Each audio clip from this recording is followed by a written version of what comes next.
Dios les bendiga, Dios les guarde a todos los hermanos, ministros, creyentes y aquellos que no lo son, que están apartados, pero que están como el hijo pródigo con un proyecto de regresar a las filas del Señor.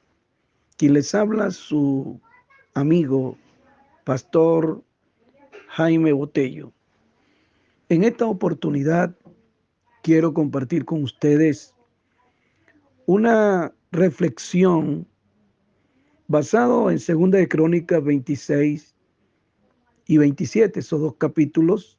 No los voy a leer por lo extenso, pero también en el Salmo 135 y Lucas 2 y 1 de Pedro 2. Ustedes lo van a buscar y van a ver que en esta reflexión encontramos a Uzías, que fue un hombre de muchos talentos. Él hizo lo recto ante los ojos de Jehová. 2 de Crónicas 26:4. Él buscó a Dios, como dice el versículo 5, y derrotó enemigos, como está en el versículo 6. Se hizo altamente poderoso, versículo 8. Amaba la tierra, versículo 10. Equipó guerreros fuertes y poderosos, versículo 15. Y su fama se extendió lejos, porque fue ayudado maravillosamente, entre paréntesis, por el Señor, hasta hacerse poderoso. Ahí está en el versículo 15. Entonces entró al templo a quemar incienso y Dios lo castigó. Se convirtió en leproso y vivió en aislamiento hasta el día de su muerte. Esto nos habla del orgullo que destruyó a Uzías. Dice la palabra, mas cuando ya era fuerte, su corazón se enalteció para su ruina. En el versículo 16. Es un emocionante uno cuando es usado por Dios. Cuando Él utiliza nuestros discursos para dar palabras. Cuando toca a través de nuestras manos. Cuando bendice a través de nuestros dones. Es algo maravilloso que nos llena de vida. Se siente también ser usado para bien por un Dios bueno. Pero cuando Él nos usa, nos encontramos ante dos trampas. La más obvia es pensar que somos la fuente del bien impartido. Esto es simple orgullo. Y la segunda, y más siniestra, es la trampa que enlazó a Uzías, quien falló en un acto de adoración. A él no le tocaba ministrar, a él no le tocaba asumir, ya él era gobernante. La espiritualidad arrogante de Uzías fue infundida de una presunción de autoridad espiritual. Solo porque Dios nos ayuda en un área no significa que tengamos licencia en otras. Uzías tenía buenos consejeros, tenía un legado de búsqueda del Señor y tenía un registro de éxito. Por sus victorias fueron en su contra hacerles caer en el orgullo espiritual. Un orgullo que se hizo evidente en la forma en que adoró. No era malo ofrecer incienso al Señor en el templo, pero eso no era lo que trabajó Uzías. El éxito nos tienta a traspasar los límites de Dios que Dios ha establecido para nosotros, olvidando que no deberíamos usar nuestra libertad como pretexto para hacer lo malo, sino como siervo de Dios. Y ahí vamos a la primera de Pedro 2:16. Dios usó su libertad para envolverse en pañales. Eso dice Lucas 2. Y lo encontrarán envuelto en pañales. Era el rey de reyes. Era el Dios, pero se vistió de pañales. Esta señal de Dios es una humildad. Como Jesús se vistió a sí mismo de humildad, esta debe ser una marca prominente de su representante, especialmente mientras Dios le ayuda de manera maravillosa. Qué raro es ver a un hombre o a una mujer que se hace más humilde mientras más victoria obtiene. Qué común es que el orgullo marque nuestra adoración. Hay de aquellos que usan los lugares públicos de adoración como un teatro para sí mismos, que asumen un rol espiritual que Dios no les dio. Y qué hermoso es cuando hombres y mujeres de Dios obtienen victorias en Él y rápidamente toman un lugar y dejan que otro ofrezca incienso. Qué triste es hoy ver lo que está pasando en nuestra nación, como los sacerdotes, ministros del Señor, corren queriendo los presidios, los lugares altos de políticas, y los políticos corren al altar. Si nosotros, mis estimados ministros del Señor, en la iglesia que pastoreamos, en la organización que pertenecemos, enseñamos que no es justo dejar de ocuparnos de la oración y de la palabra para atender a las mesas. Y aún esas mesas dentro de la iglesia son sagradas, pero ponemos diáconos a preparar la Santa Cena. Las mesas. Las mesas en la Biblia aparecen como lugares donde se hacían negocios. El Señor tuvo que entrar al templo y tumbar las mesas que los sacerdotes usaban para negociar las pieles de los corderos y vendían también los corderos al oferente. Un comercio, una mercadería. Las mesas. Hay que tener cuidado porque Pablo dice, no vayamos a sentarnos en la mesa para beber la copa de los demonios.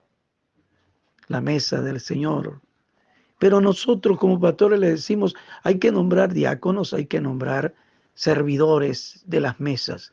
Y nos cuidamos de no materializarnos dentro de la iglesia. Repito, la delegación, ¿cómo se dice? El consejo de Jetro. Eso lo hemos aprendido, Maxwell, en el liderazgo, cuántos libros, que el ministro debe ser para la gloria de Dios. Pero ahora estoy notando que no queremos las mesas que aquellos 6 hombres llenos del Espíritu Santo de sabiduría atendieron, según el capítulo 6 de los Hechos. Pero sí queremos la mesa política. Queremos estar estresados en labores seculares, humanistas, animistas, espiritualistas. Y hay una mesa que está olvidada. Yo creo que hay pastores, hay ministros que si están cansados del púlpito, ocuparlo con santidad, están cansados de estar predicando, quieren algo más, bueno, ocúpense entonces de las mesas que atendió Esteban, Felipe, Nicolás, por lo menos quédense dentro de la iglesia, no necesitan de ir a otras mesas fuera de la iglesia del Señor. Ya en la iglesia ya hay bastantes mesas. Sí, pueden construir templos, pueden vender para multiplicar dinero en la iglesia. Pueden hacerlo y no se secularizan, no se comprometen ni comprometen a la iglesia del Señor. Hermanos, es triste, pero termino diciéndoles que Uzías terminó mal habiendo empezado bien. Si habéis empezado por el Espíritu, ¿vas a terminar en la carne? En este tiempo de avivamiento de los pilares que tenemos en FRAMAP, hablo a las asambleas de Dios y a todas aquellas organizaciones que puedan oír este audio. Hermano, los 5 pilares son avivamiento, discipulado, evangelismo, siembras de iglesia, misiones y las nuevas generaciones. Y el transversal de oración, de intercesión sin cesar. Y creo que hay un pilar más que debe ser la familia, porque en Pentecostés derramaré mi espíritu, dice el Señor, sobre vuestros ancianos, vuestros jóvenes, vuestras siervas, vuestros hijos, la familia. Entonces, pastores, es bastante el trabajo. Y hay una trompeta que suena hoy y quizás sea mi voz, humildemente, tocándose y diciéndole a la iglesia, como dijo el profeta Joel, entre el atrio y el altar, lloren mis ministros, siervos de Jehová. Pero los ministros se están yendo a otras tarimas y no están dándole prioridad al altar, que es el verdadero lugar donde se resolverán todos los problemas que puedan haber en el hombre, en la familia, en las comunidades, en los pueblos, en las naciones. A eso fue que nos envió el Señor. Id y haced discípulos a todas las naciones. Lo que no se resuelve en el altar, e incluso los que están en lugares de estima política, dependen del altar, estimado ministro. Pablo dice, quiero que los hombres levanten manos sin ira y sin contienda en todo lugar, y que oren, que supliquen, que oren con acción de gracia por los que están en eminencia. No necesitas de ir a ponerte en esa eminencia cuando ya tienes eminentemente un lugar más apropiado, como lo valoró Spurgeon, como lo valoró Billy Graham cuando le pidieron su candidatura a ser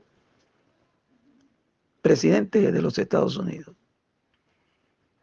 Así que, mis estimados hermanos, por ejemplo, si un pastor logra sus intereses políticos y los pastores que le sigan, ¿será que le van a dar un cambur, como dicen en el argot político?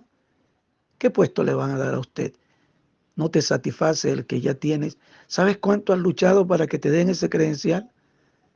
¿O apagaste por eso? ¿O le diste a alguna autoridad eclesiástica algún regalo para que te diera el credencial?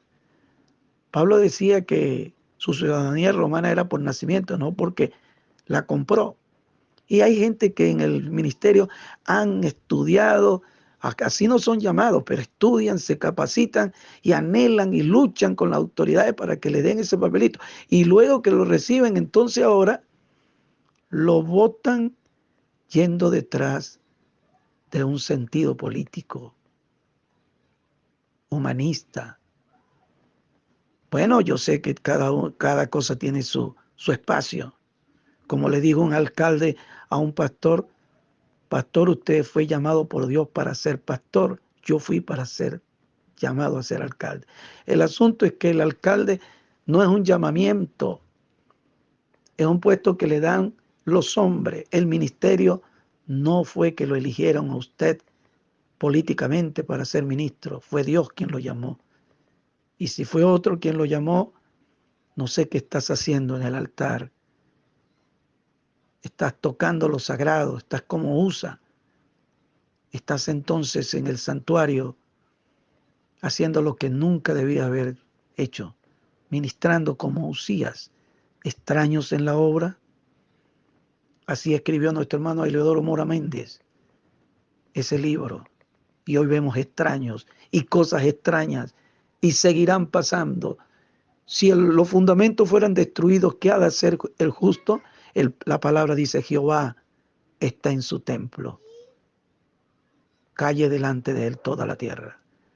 Espero que esta reflexión les ayude para que se encaminen a tomar las decisiones más prudentes ante los acontecimientos que últimamente se están dando en el país y que de ahora en adelante, en este año electoral, se seguirán viendo, porque ese es el espíritu.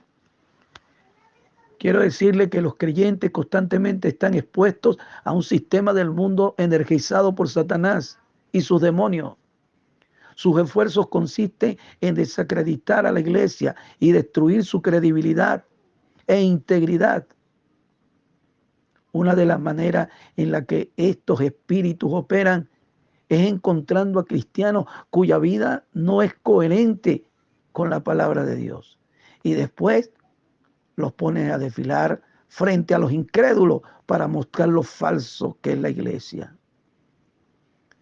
No obstante, los cristianos deben permanecer firmes en contra del enemigo y callar a los críticos por el poder de una vida santa. No hay cosa que pueda contradecir la santidad íntegra de un hombre, de una mujer de Dios, de una iglesia. Sin santidad nadie verá al Señor. No gastes tus energías usando armas carnales. El Señor me dijo en una ocasión en el presbiterio general que le dijera, se los dije, tanto el hermano Eleodoro Moravivo. El Señor me dijo que hombre no reprenda al hombre, porque cuando el hombre reprende al hombre, dice que fue el hombre quien lo reprendió. Pero un hombre lleno del Espíritu Santo, cuando reprende, como Pedro reprendió a Ananías y a Zafira, no fue el hombre que los reprendió. Pero luego Pedro también fue reprendido por otro hombre llamado Pablo, lleno del Espíritu Santo. Así que, mis estimados siervos de Dios, no reprenda usted como hombre al hombre, pero sea un hombre lleno del Espíritu Santo y el Espíritu Santo reprenderá a los hombres. Pablo, lleno del Espíritu Santo, según Hechos capítulo 13, evangelizando a un hombre llamado el procónsul, otro hombre que era su asistente, lleno de Satanás y de toda maldad, resistía a Pablo, pero Pablo, lleno del Espíritu Santo, le dijo: oh, lleno de toda maldad, hijo del diablo, no cesarás de trastornar los caminos rectos del Señor.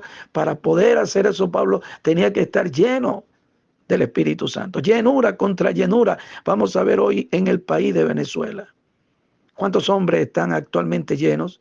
Vámonos de nuevo a la iglesia de Antioquía, que es la iglesia de Jerusalén en desarrollo y en expansión, según el capítulo 13 de Hechos, capítulo 1 y 2. ¿Quiénes estaban en la iglesia? Pablo, Bernabé, maestros, profetas, el pastor de esa iglesia. Y ahí hablaba el Espíritu Santo. Venezuela necesita hombres llenos del Espíritu Santo, genuinos, actualizados. La iglesia necesita hombres llenos del Espíritu Santo que la dirijan ahora más que nunca. En el nombre del Señor, espero que esta reflexión ayude a los líderes que sean consecuentes para esta hora de la crisis que está dañando la obra de Dios en Venezuela. Ahora muchos cristianos esperan la voz de sus líderes. ¿Qué hacemos? ¿A dónde vamos? Bueno, Cristo dijo: si queréis ir vosotros también. Pero Pedro dijo: ¿a quién iremos si tú tienes palabra de vida eterna? Amados hermanos, el que reciba este audio, hágalo viral. No es, hermano querido, una organización ahora la que está en vergüenza. Es la obra evangélica en Venezuela. Dios nos ayude, Dios nos guarde. Pero el Espíritu Santo pone en mi corazón que les diga: cuando el enemigo venga como río, el Espíritu Santo levantará bandera contra él. Cúmplase esa palabra. Amén y amén.